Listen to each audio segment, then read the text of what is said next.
Hey, and welcome back to By Myself But Not Alone. This is episode 19, Portland, Oregon. So at the end of the last episode, on our way out of Spokane, Michelle and I spotted a Goodwill. We pulled on in and we spent a little more time than we probably should have, but neither of us really seemed to mind. When we got out to the car, Michelle showed me her goodies that she had scored and asked me what was in my bag, and I showed her this. Now when I set out with the black ticket, early on in the tour I realized there was probably going to be quite a volume of guitar picks before it was all over. And I wanted to find, I've always been a fan of little treasure chests, and I wanted to find something to house my guitar picks. So it's got a little hinge problem, but I've got my guitar picks from the tour in there. So mission accomplished, and it came from Portland, Oregon, and it's one of my favorite treasures from the whole tour. We sat there for a little while messing around in the parking lot, but we finally realized with a 5-hour trip ahead of us, we probably better hit the road, and that's exactly what we did. Once we got out on the road, it was just a beautiful drive. It was wonderful. There were some hills, there were some curves, but it was nothing like the nightmare of the trip from Boise, well, Salt Lake City through Boise and up to Spokane. This was just a good trip. We knew we had the extra day off. We just didn't have to get in any kind of hurry, so we both kind of just sat back and enjoyed the ride. Life was good again. My original plan on the drive between Spokane and Portland was to stop over in Kennewick and visit my cousin Kim. Now, cousin Kim is not a Metallica fan at all, but she's lived the last 35 years of her life hearing all about them from me. But she is a big fan of travel, so she was really excited about the whole black ticket idea. It would have been really great to see her, but we kind of figured it might be smart just to blow on through Kennewick, and when we got to Portland, I'd call her and tell her, we're not going to make it. You can do that with family. So anyway, I want to give cousin Kim a big shout out. Sorry about that, Kim. We'll catch you on the next black ticket run, if there is one. A few hours later, we were checked into our hotel. We were happy to find out they had a couple wash machines. Usually hotels have them, not always, but we went out and grabbed something to eat and came back and did our laundry. The next morning we woke up. We had a whole day off. We had to decide exactly what we wanted to do. Now, Michelle has a National Parks Pass. It's pretty cool. It allows her access to any national park in the United States. She's a big fan of that type of stuff. And her pass is basically like a black ticket of national parks. So there were a couple in the area, places that Michelle knew all about, but you may or may not remember, but at that time, California was having tremendous problems with forest fires. We didn't have any idea what was going on exactly where, what routes may be blocked off. It was a really bad time in that area. The other thing we didn't want to be was tourists in a catastrophe. So we went ahead and took the safe bet and headed to the ocean. We got on Google to see what our options were, and it seemed like the most convenient thing was a place called Rockaway Beach. That time of year, we really didn't think we were going to run into many people, and when we got there, we realized we had the entire beach to ourselves. There were a couple cars. We could never figure out where those people were. We didn't see anybody the whole time. It was a cold day, but it was a great day. I had seen the ocean many times, but it was always the Atlantic Ocean. When I was little, we lived 30 or 35 minutes from Edisto Island in South Carolina, and I was really familiar with hanging out at the beach and knew all about it. I loved the beach, but I'd never seen the Pacific Ocean. It's something that I'd always wanted to do, and it was just a great day. And as with any trip I'd taken to any beach I'd ever been to, it's never long enough. Time seems to pass so quickly as it's standing still, and pretty soon it was time to go. When we got back to Portland, we decided to drive around the city a little bit and see what was going on, check out the sights, and that may have been a mistake. It seemed like every road we ended up on was detoured, I guess, road construction. When we finally thought we were out of it, we came up to a standstill in the road where there was some kind of emergency. I don't know if it was a fire, a shooting, whatever. There were cop cars everywhere. I don't remember seeing any fire trucks, so I'm really not sure what was going on, but they were channeling all lanes of traffic into one lane. When we finally got out of that mess, we decided it was time to head back to the hotel, and on our trip back, we passed a place called BURGERVILLE. I said, did I read that correctly? Was the name of that joint BURGERVILLE? And Michelle said, yeah, with a name like that, how can it be bad? I agreed, so we turned around and went on back. So I want to give a shout out to BURGERVILLE. That was an awesome place. If you ever get the opportunity, check it out. Service was great. Fries were really good, but the burger was killer. You guys rock. So we made it back safely. We had a great day off. We got up early the next morning and headed down to the Moda Center. That's the home of the Portland Trailblazers. That's a really nice arena. When we got there, it was pretty cold. Not as cold as it had been in Spokane, but it was still windy like Spokane.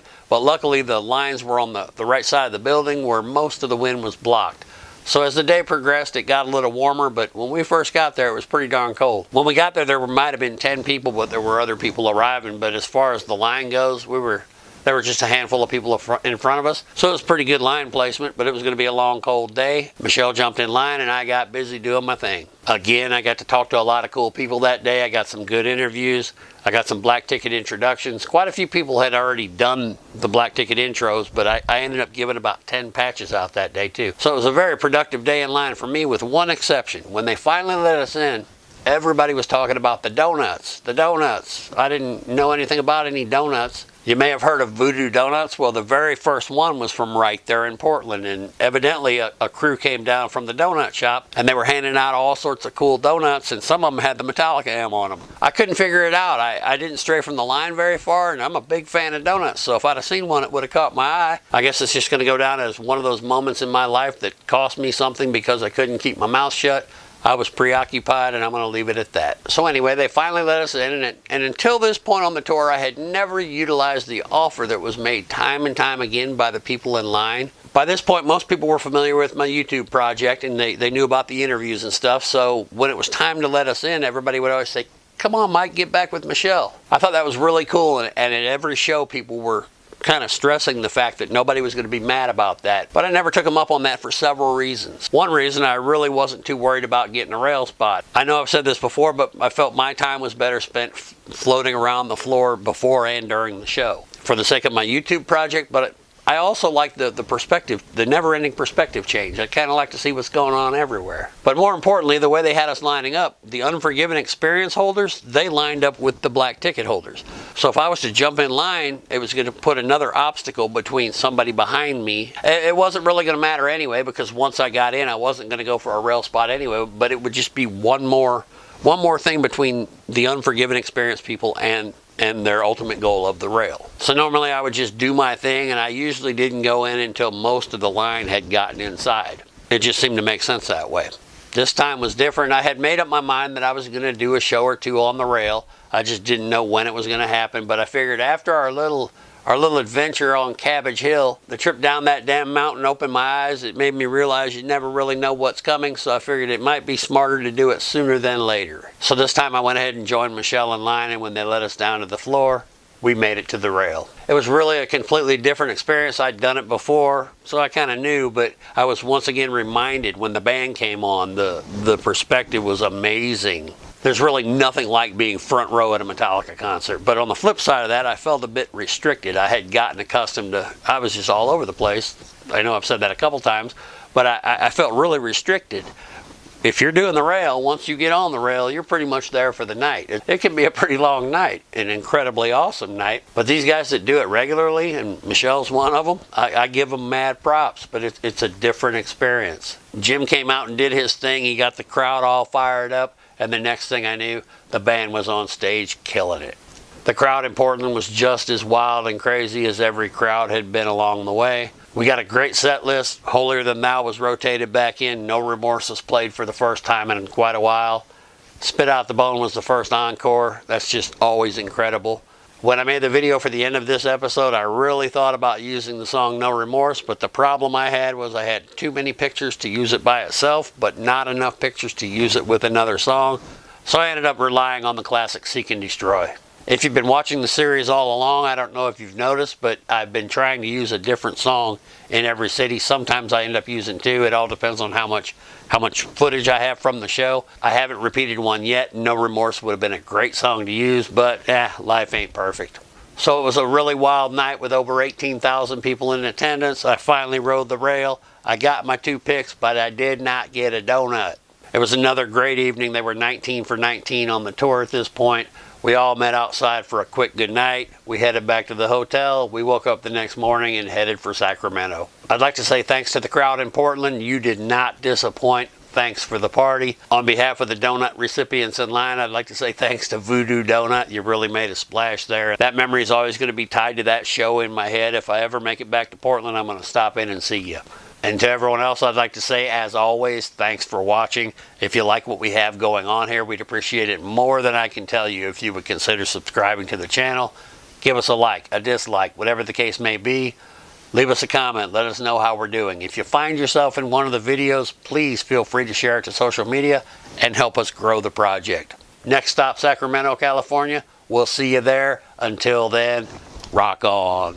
So who are you and where are you from? My name is Jimmy Chogioji. I'm originally from Riverside, California, but I've been living here in the Portland area for the last 30 years. My name is Cody, and I'm from Vancouver, Washington.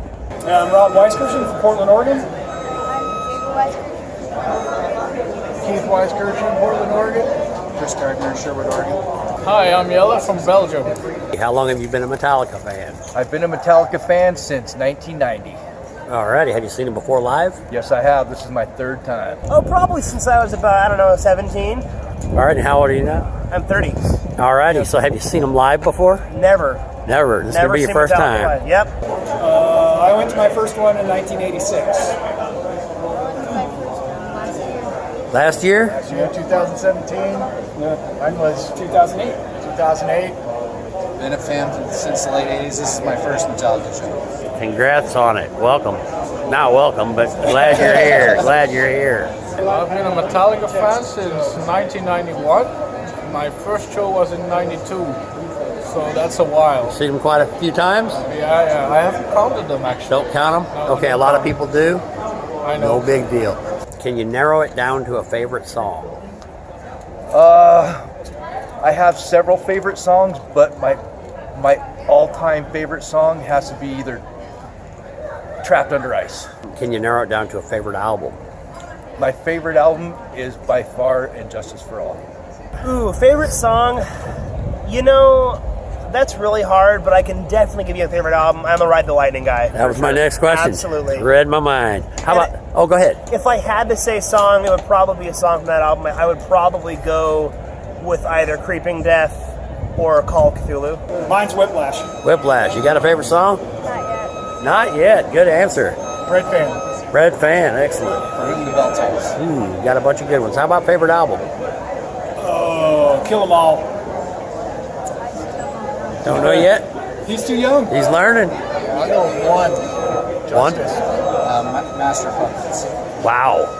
Did I say favorite album or favorite song? Favorite album. He went one off of And Justice for All. So, And Justice for All. Okay, I'm sorry. Orion. Orion, yeah. That's your favorite song? Yeah. Favorite album? Master of Puppets, yeah. Ride the Lightning, Master of Puppets. Master of Puppets. How about favorite band member, past or present?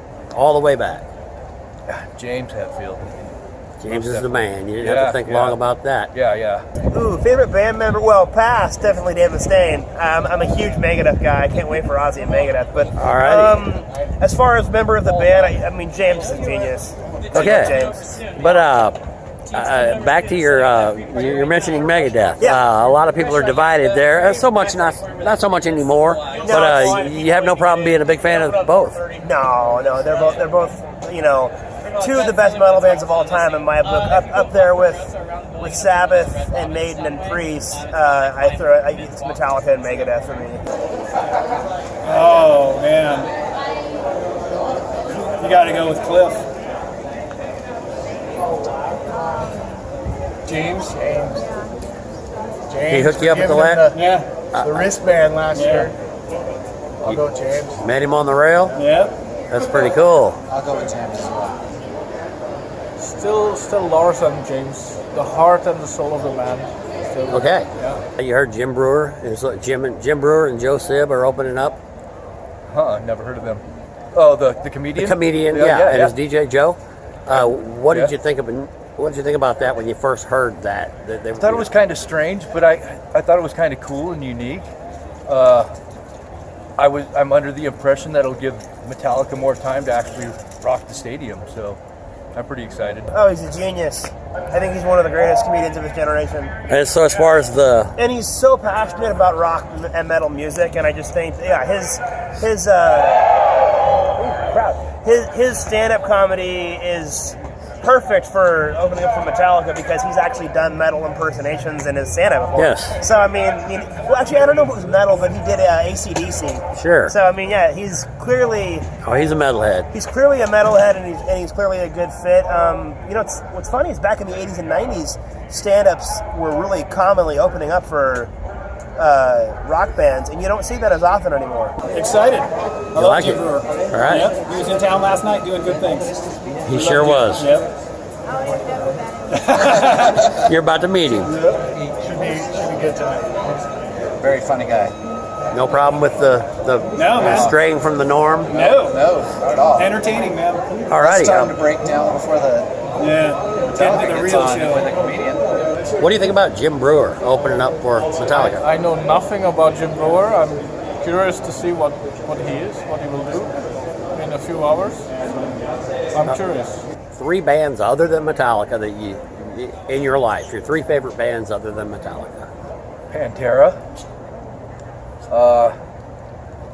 Nothing More, and Five Finger Death Punch. Yeah, as far as 3 big bands for me, I would say I'm going to go Rush, I'm going to go Queen, and I'm going to go Alice in Chains. That's a heck of a lineup. Yeah. Red Fang, High on Fire, Faith No More. Okay, you got 3 favorite bands? All I can think of is Queen. Queen? Yeah. You're a cool kid. Anthrax.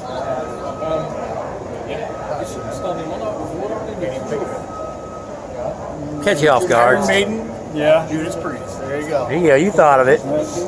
I'll go Pearl Jam, and I do like the Queen suggestion. That's not bad. I can't think of another one off the top of my head.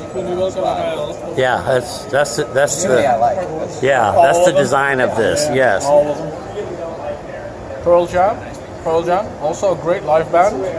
You know, also it's a different set list, live energy. Love Pearl Jam. That's hard. Neil Young, yeah. It's one of my favorite. Yeah, I saw Neil Young with Metallica at the Worcester Festival. And another one, a third one. Yeah, maybe the Belgian band, Diablo Boulevard.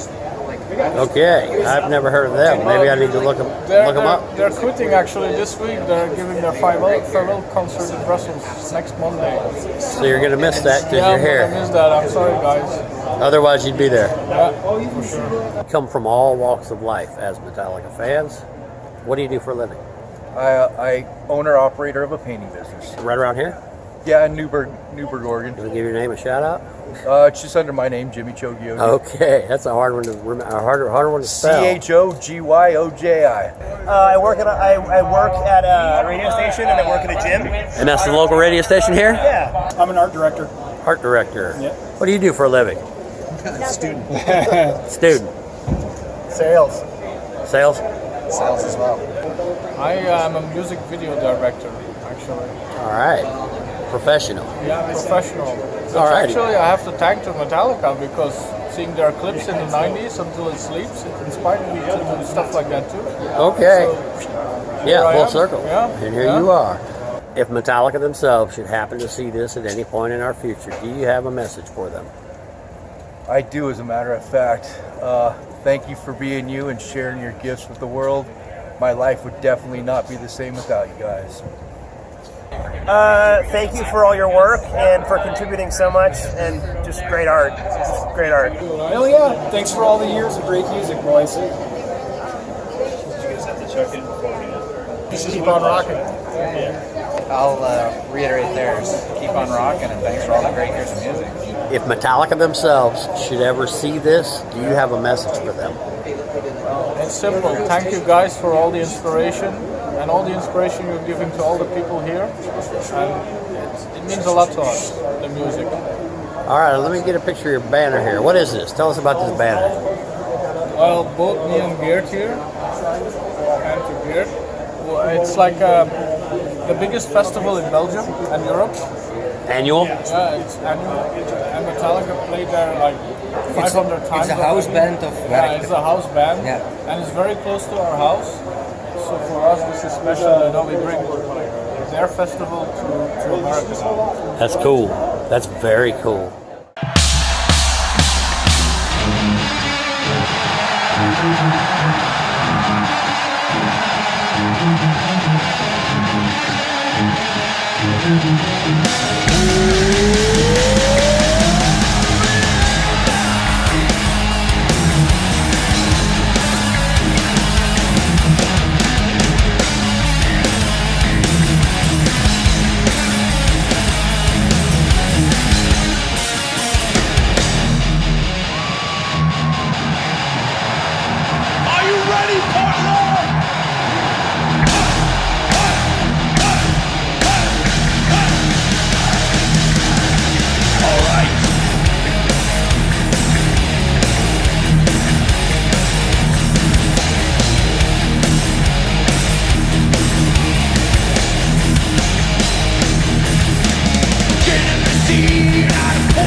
destroy today. Don't stop now today. They can destroy. Alright, loud one today. Sing the sky.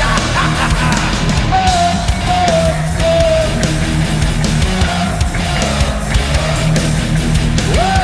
oh, oh. Keep it coming.